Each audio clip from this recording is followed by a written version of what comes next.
जिस तरह हमें नेचुरल डायमंड को ढूंढने के लिए धरती के नीचे दबे कोयले की खान में उतरना होता है, ठीक उसी तरह हमें अपने लिए कुछ चमचमाते हुए इन्वेस्टमेंट वर्दी स्टॉक्स को ढूंढने के लिए उन स्टॉक्स के सेक्टर्स की गहराइयों में उतरना होता है। नमस्कार दोस्तों, स्वागत है आपका हमारे चैनल स्टॉक्स स्क्रीमर पे। किसी भी सेक्टर के स्टॉक्स को एनालाइज करने के लिए हमें 4 इंपॉर्टेंट चीजों पे ध्यान लगाना होता है। पहली इंपॉर्टेंट चीज होती है कंपनी के वैल्यूएशंस, दूसरी इंपॉर्टेंट चीज होती है कंपनी के मैनेजमेंट की एफिशिएंसी, तीसरी इंपॉर्टेंट चीज होती है दोस्तों कंपनी का करंट कैश पोजीशन, और चौथी एंड फाइनल इंपॉर्टेंट चीज जो हम लोग कंसीडर करते हैं वो है कंपनी के ग्रोथ का ट्रैक रिकॉर्ड। इन चारों चीजों को यूज करते हुए हम लोग स्टॉक्स को रैंक करते हैं। सेक्टर के जितने भी स्टॉक्स होते हैं उनको रैंक किया जाता है और फिर उस रैंकिंग के बेसिस पे जो टॉप के स्टॉक होते हैं उनमें से कुछ 2 या 3 स्टॉक्स को चुन के हम लोग और डीप एनालाइज करते हैं और फिर डिसाइड करते हैं कि हमें किन स्टॉक्स में निवेश करना है। तो आइए चलते हैं हमारे कंप्यूटर स्क्रीन पे और देखते हैं कि कैसे किसी सेक्टर को कंप्लीटली इन डेप्थ एनालाइज करें और कैसे उस सेक्टर की सारी कंपनियों को एक से लेकर लास्ट तक रैंक किया जाए।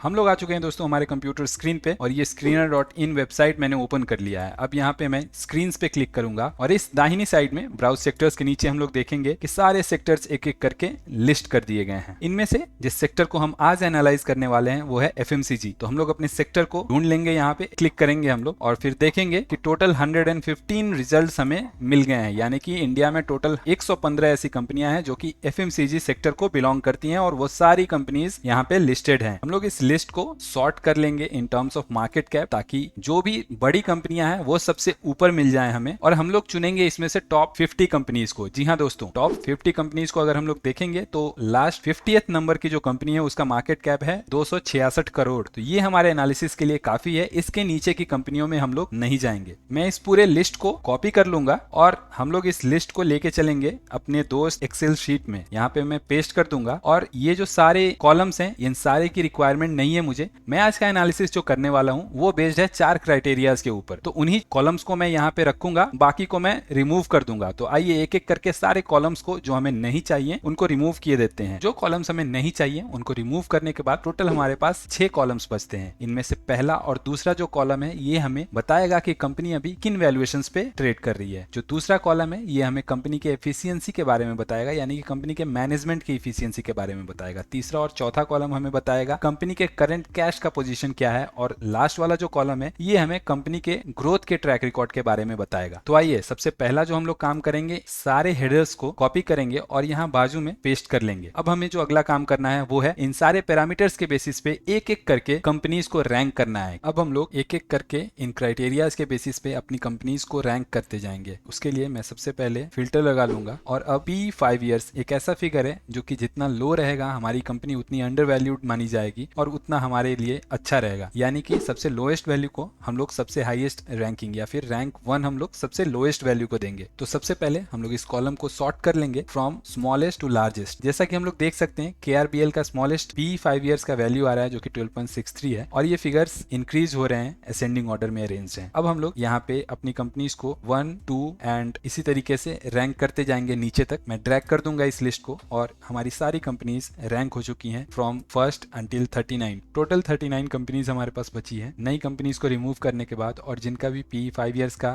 फिगर नेगेटिव आ रहा था उन कंपनीज को रिमूव करने के बाद हमने P5 ईयर्स के बेसिस पे उन कंपनीज को रैंक कर दिया है। सिमिलरली हम लोग रैंक करेंगे इन कंपनीज को प्राइस टू बुक वैल्यू के बेसिस पे। यहाँ भी हम लोग स्मॉलेस्ट टू लार्जेस्ट सिलेक्ट कर लेंगे और फिर सेकंड कॉलम में हमारे रिजल्ट का जो सेकंड कॉलम है वहाँ पे हम लोग रैंक कर देंगे इन कंपनीज को from 1, 2 and until 39। Again ROC 5 years के बेसिस पे हम लोग रैंक करने वाले हैं। बट अब हमें ध्यान देना है कि आगे के जो भी कॉलम्स हैं इनका रैंकिंग हमें फ्रॉम लार्जेस्ट टू स्मॉलेस्ट करना है, यानी कि ROC जिस कंपनी का सबसे मैक्सिमम रहेगा वो हमारे लिए टॉप की कंपनी मानी जाएगी, यानी कि रैंक 1 हम लोग उस कंपनी को देंगे जिनका return on capital employed highest है। तो हम लोग इसके लिए ROC के कॉलम को फ्रॉम लार्जेस्ट टू स्मॉलेस्ट इस बार सॉर्ट कर लेंगे और इसके बाद हम लोग रिजल्ट की तरफ आएंगे 1, 2 एंड इस तरीके से सारे कॉलम्स को रैंक कर देंगे। इसी तरीके से हम लोग बाकी के कॉलम्स को भी फिल कर लेंगे और आखिरी में एक कॉलम ऐड करेंगे टोटल का। मैंने एज्यूम किया यहाँ पे कि आपने ये सारे कॉलम्स के फिगर्स फिल कर लिए होंगे, आपने इन सारे क्राइटेरियाज के बेसिस पे अपनी कंपनीज को रैंक कर लिया होगा। फाइनली हम लोग यहाँ टोटल कॉलम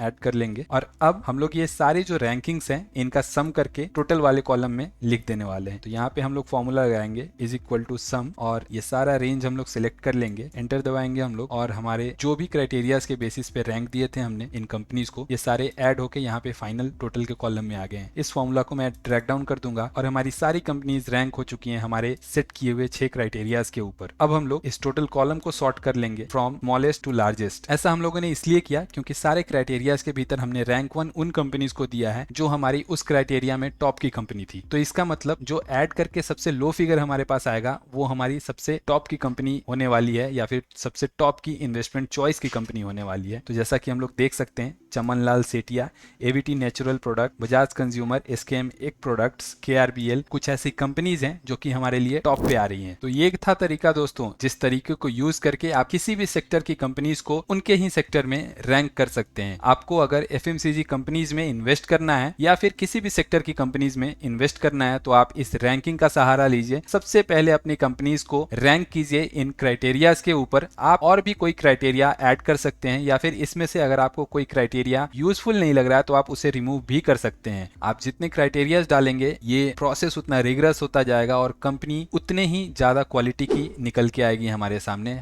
शेयरों के चुनाव में जो हमारे धोखा खाने के चांसेस हैं वो उतने कम होते जाएंगे। ऐसा बिल्कुल नहीं करना है कि जो भी कंपनी इस एनालिसिस के बाद हमारे पास टॉप के रैंक पे आ गई उसे ही खरीद लेना है। हमें टॉप के 3-4 कंपनीज को लेना है और बारी बारी से उनके वेबसाइट पे जाना है, उनके बिजनेस को समझना है, उनके मैनेजमेंट को समझना है, कंपनी के ऊपर कोई केस या फ्रॉड तो नहीं चल रहा है ये वेरीफाई करना है, कंपनीज के क्रेडिट रेटिंग को भी चेक करना है और इन सारे चेक्स के बाद हमें डिसाइड करना है कि हमें किन कंपनीज में इन्वेस्ट करना है या फिर किस कंपनी में निवेश करना है। तो ये था दोस्तों एक फुल प्रूफ और in depth criteria wise analysis किसी भी सेक्टर का। आप इस तरीके को यूज करके अपने लिए उन शेयरों का चुनाव कर सकते हैं जो कि आगे जाते हुए अपने सेक्टर को और पूरे बाजार को आउट परफॉर्म करने की शक्ति रखते हैं। आशा करता हूँ ये वीडियो आपको बहुत पसंद आया होगा। बहुत सारी ऐसी चीजें हैं जो आपको सीखने को मिली होंगी। अगर आपको ये वीडियो पसंद आया तो आप कमेंट बॉक्स के माध्यम से हमें जरूर इत्तिला करें, बताएं और अगर आपका कोई सुझाव या सजेशन हो तो वो भी हम तक पहुंचाएं। आज के वीडियो के लिए इतना ही, मिलते हैं अगले वीडियो में। जय हिंद।